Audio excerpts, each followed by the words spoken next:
A flower is the most beautiful and attractive part of a plant that contributes to the process of reproduction. Typically, a flower has 4 main whorls: calyx, corolla, Androecium and Gynoecium.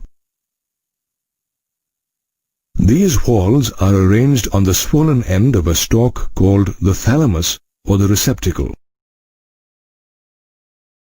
The outermost whorl is the calyx, consisting of sepals. The next inner whorl is the corolla, consisting of petals. Both calyx and corolla are accessory whorls or non-essential whorls of a flower. While the calyx protects the flower in its bud stage, the corolla helps to attract insects and birds for the purpose of pollination. In some plants, such as the lily, both the calyx and the corolla are fused to form the perianth. The whorl inner to the corolla is the Androecium, consisting of stamens, which are the male reproductive organs. The innermost whorl is the Gynoecium,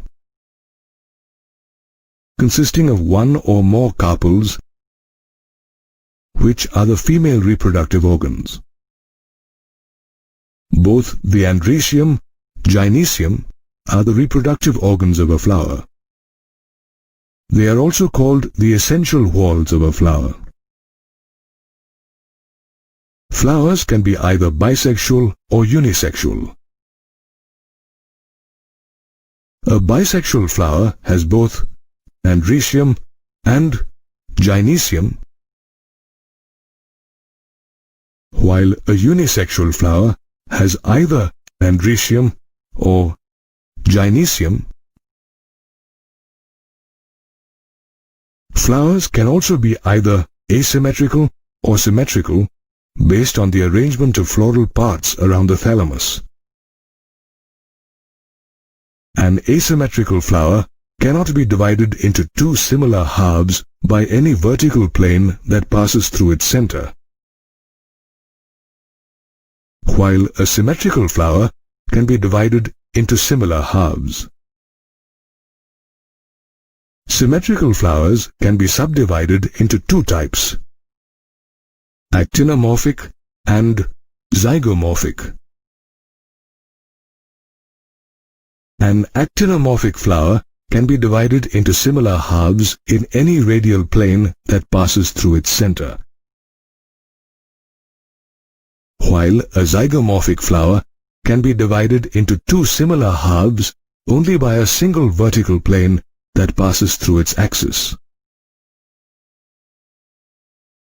Flowers are also classified as trimerous, tetramerous, or pentamerous based on the number of flowering parts like sepals, petals, and stamens. Trimerous flowers have flowering parts in sets of 3, while tetramerous flowers have them in sets of 4 and pentamerous flowers in sets of 5. Some flowers have reduced leaves at the base of the thalamus known as bracts and are commonly called bracteates.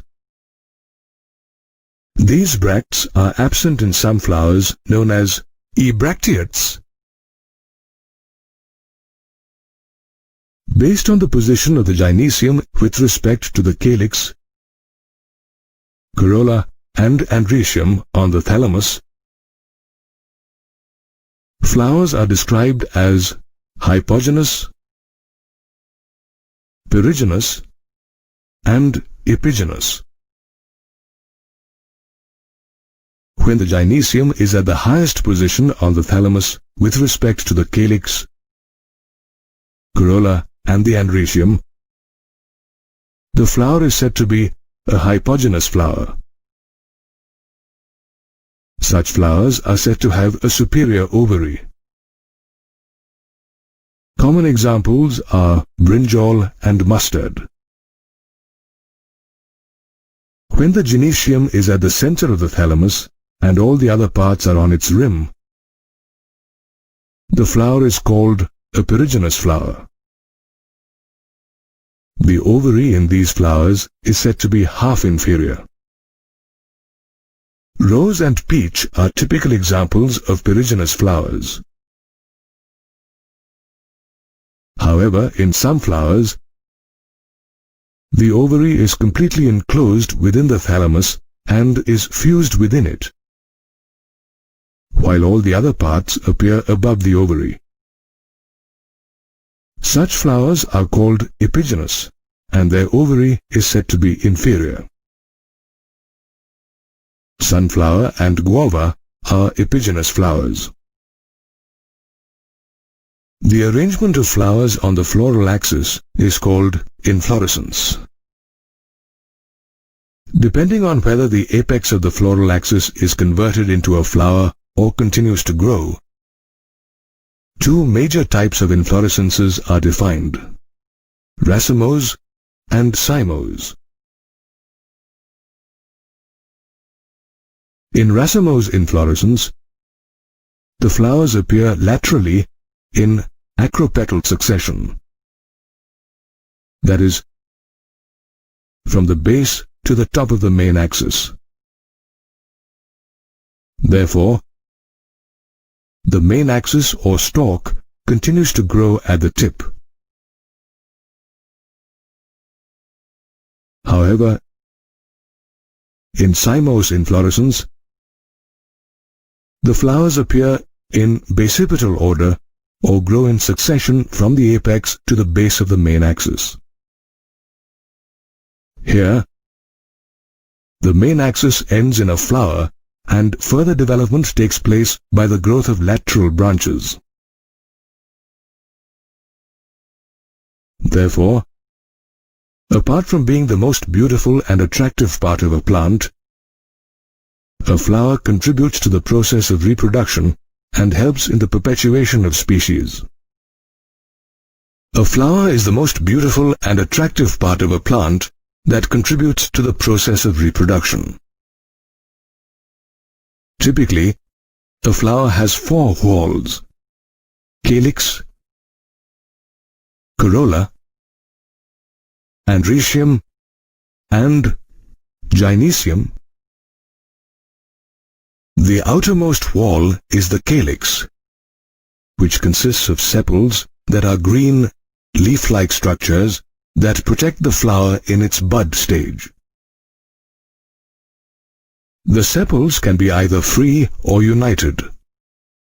When free, the calyx is called polysepalous, and when united, the calyx is called gamosepalous. The next inner whorl is the corolla, which consists of petals that are usually thin and soft.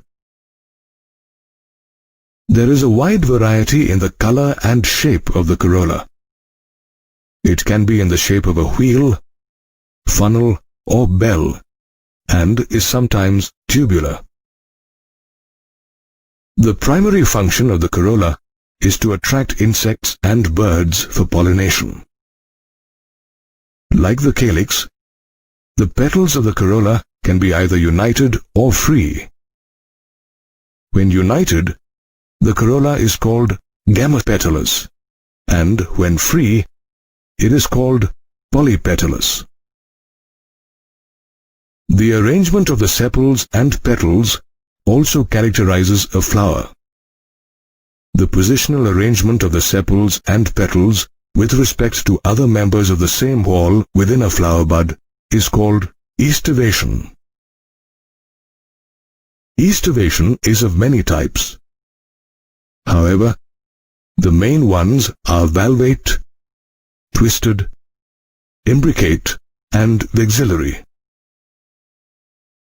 In valvate aestivation, the sepals or petals within a whorl touch each other at the margin with no overlapping, while in twisted aestivation, one sepal or petal overlaps that of the next one, and so on. In imbricate aestivation, the margins of the sepals or petals overlap one another, but in no particular direction.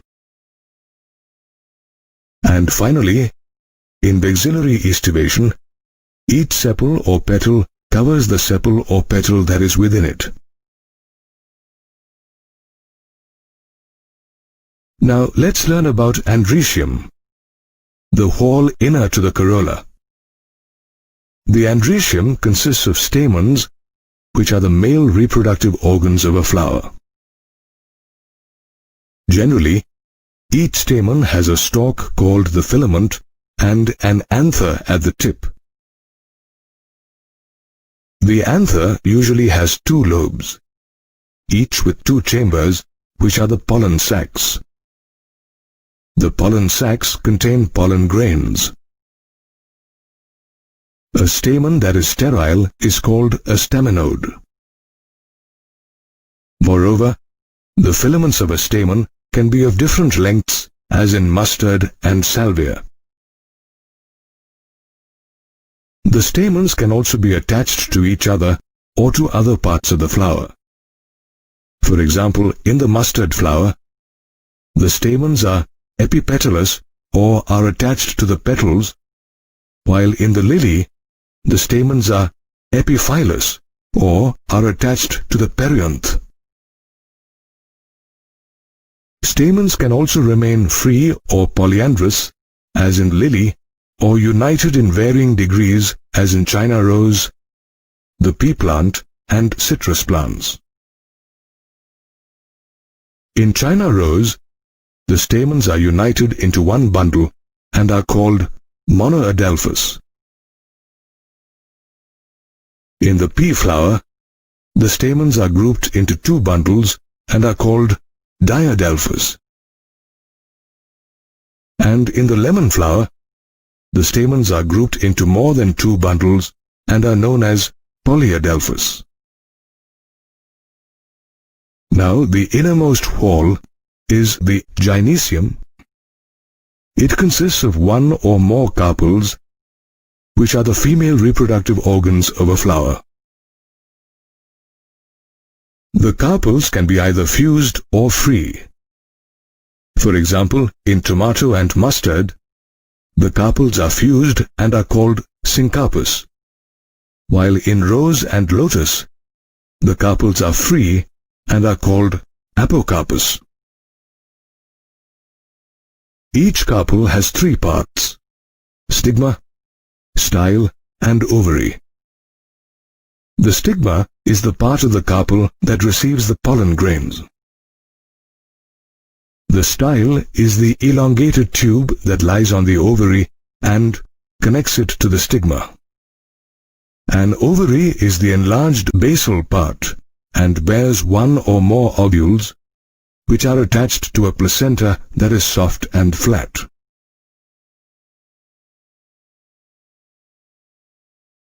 Once fertilization takes place, the ovules form the seeds and the ovary develops into the fruit.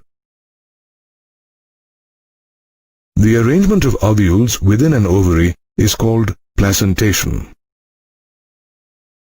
There are different types of placentation: axial, parietal, basal, free or central, and marginal. In axial placentation, the placenta is axial and the ovules are attached to it in a multilocular ovary, as in lemon and tomato. In parietal placentation, the ovary is initially single-chambered. A false septum later develops and divides it into two chambers. The ovules develop on the peripheral or inner wall of the ovary. Parietal placentation is seen in plants such as cucumber and melons. When the placenta develops at the base of the ovary, and a single ovule is attached to it, the placentation is called basal placentation. This is seen in marigold and sunflower. In free or central placentation, septa are absent, and the ovules develop on the central axis, as seen in primrose and dianthus. Finally, in marginal placentation, along the ventral suture of the ovary, the placenta forms a ridge. The ovules are borne on this ridge in 2 rows, as seen in the pea plant. The calyx, corolla, androecium, and gynoecium are the 4 whorls of a flower. The calyx and the corolla are the accessory whorls, while the androecium and the gynoecium are the reproductive.